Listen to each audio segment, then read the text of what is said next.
Journalist TV news. Congress party అధికారంలో ఉన్నా లేకున్నా వర్గ విభేదాలు వెన్నాడుతూనే ఉన్నాయి. రాష్ట్రంలో దశాబ్దం తరువాత అధికారంలోకి వచ్చిన కాంగ్రెస్ పార్టీ ఖమ్మం జిల్లాలో పార్లమెంట్ అభ్యర్థిపై తర్జన భర్జనలు కొనసాగుతుండగా పొంగులేటి కుటుంబాన్ని టార్గెట్ చేస్తూ సోషల్ మీడియాలో ప్రత్యర్థులు రచ్చరచ్చ చేస్తున్నారు.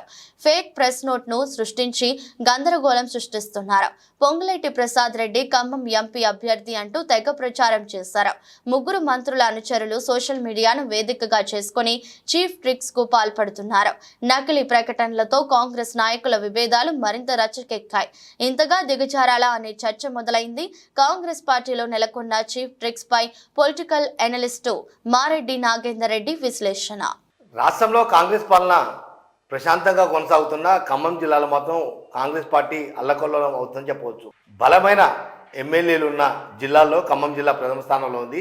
అయినా ఖమ్మం పార్లమెంట్ అభ్యర్థి ఎవరు అనే విషయంలో మాత్రం ఇంకా మీమాంస కొనసాగుతూనే ఉంది. కానీ కొంత జుగుప్సాకరంగా కొంత సంకుచిత ధోరణి అనేది ఈ పార్లమెంటు అభ్యర్థి ఎవరు అనే విషయాలలో తేటతలమైందని చెప్పవచ్చు. అందరూ బుద్ధిమంతులే, కానీ బుద్ధిహీనంగా సోషల్ మీడియా ప్లాట్ఫామ్ మీద ఎవరికి వారు ఇష్టానుసారంగా వండి వాచేస్తున్నారని చెప్పవచ్చు. తాజాగా 2 రోజుల క్రితం, అది ఎవరైనా కానీ 2 రోజుల క్రితం సోషల్ మీడియా వేదికగా ఖమ్మం పార్లమెంట్ అభ్యర్థిగా కాంగ్రెస్ పార్టీ తరఫున పొంగులేటి ప్రసాద్ రెడ్డి అని ఏఐసిసి ప్రకటించినట్టుగా, కేసీ వేణుగోపాల్ ప్రకటించినట్టుగా ఒక ఫేక్ ఉత్తర్వులు వచ్చాయి. మొత్తం మీరు చూసుకుంటే అది ఫేక్ అనేది ఎలా తెలిసిందంటే అదే స్టాంపు, అదే కేసీ వేణుగోపాల్ సంతకం, మొత్తం A to Z అంతా ఏఐసిసి జారీ చేసిన ప్రకటన లెక్కనే ఉంది. కానీ ఆ ప్రకటనలో మాత్రం పొంగులేటి ప్రసాద్ రెడ్డి ఆ సీరియల్ నెంబరు, నియోజకవర్గం విషయంలో కొంత అవగాహన లేకపోవడం వల్ల ఆ తయారు చేసిన మోసగాల్లో లేకపోతే మ్యానిపులేట్ చేసే దందా ఉన్న బ్యాచ్ ఆలోచన ఉన్న వాళ్ళు ఎవరో కానీ ఒక ఫేక్ ఉత్తర్వులు జారీ చేసి పొంగులేటి ప్రసాద్ రెడ్డి ఖమ్మం కాంగ్రెస్ ఎంపీ అభ్యర్థిగా అని చెప్పి సోషల్ మీడియాలో విచ్చలవిడిగా ప్రచారం జరిగింది. కానీ ఆ వచ్చిన తప్పుడు ప్రకటనని సరిదిద్దుకోవడం కోసం పొంగులేటి క్యాంపు కార్యాలయం నానా తంటాలు పడింది.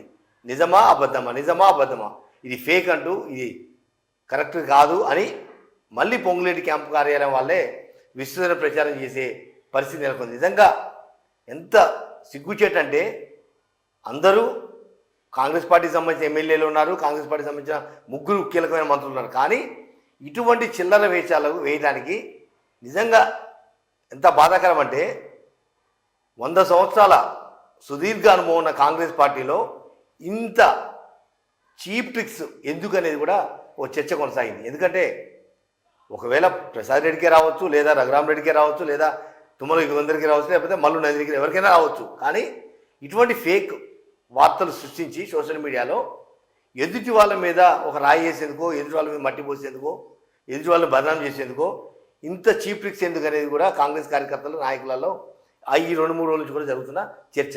ఎవరైతే ఏంటి ప్రకటించే వరకు వెయిట్ చేయొచ్చు కదా, లేదా అవతలను బదనాం చేయాల్సిన అవసరం ఏంటి? ఒకవేళ నువ్వు అవతలను బదనాం చేయాలనుకుంటే అవతలను నేను 2 ఇంతలు కూడా బదనాం చేసే అవకాశం ఉంది. ఇటువంటి సంకుచిత ధోరణితో వ్యవహరిస్తున్న కాంగ్రెస్ పార్టీకి సంబంధించిన మహామహుల సోషల్ మీడియా ప్లాట్ఫామ్స్ ఇది సరైన పద్ధతి కాదు. ఎందుకంటే ఇటువంటి వార్తలు ఎదుటి ప్రతిపక్షాలకు ఆయుధంగా మారే అవకాశం ఉంది. దాంతోపాటుగా మీలో కూడా ఒక అలజడి, ఒక అసంతృప్తులు, కార్యకర్తలలో, నాయకులలో ఒక ఏహేభావం కూడా నెలకొనే అవకాశం నేపథ్యంలో దయచేసి ఇటువంటి ఫేక్ వార్తలతోటి వండి వార్చి మేమేదో ఉద్ధరించాం, మేమేదో అవతల మీద బట్టగాలు చేసాము, వాళ్ళని దులుపుకోవాలనే ధోరణి అది మంచి పద్ధతి కాదు. కాంగ్రెస్ పార్టీకి ఒక మంచి పరిణామం అయితే కాదు. ఎందుకంటే బలమైన ఎమ్మెల్యేలు ఉన్న జిల్లాలో ఖమ్మం జిల్లా ప్రముఖంగా ఉంది. టాప్ 3లో ఖమ్మం జిల్లా ఉంది. ఖమ్మం జిల్లాలో ఎప్పటికీ కాంగ్రెస్ కంచుకోటే. అటువంటి కాంగ్రెస్ పార్టీకి ఇంత దౌర్భాగ్యమైన పరిస్థితి ఎందుకు వచ్చింది, ఎవరు దీని కుట్రదారులు అనేది కూడా పూర్తి స్థాయిలో విచారించిన బాధ్యత. ఎందుకంటే అసలు పార్టీ ఇన్నర్ ఇష్యూని ఇలా ఫేక్ వార్తలతోటి గందరగోళం సృష్టించి ఎవరు ఏ రకంగా లబ్ధి పొందాలని చూస్తున్నారో కూడా ఒకసారి ఆలోచించాల్సిన బాధ్యత ఆ పార్టీపై ఉంది.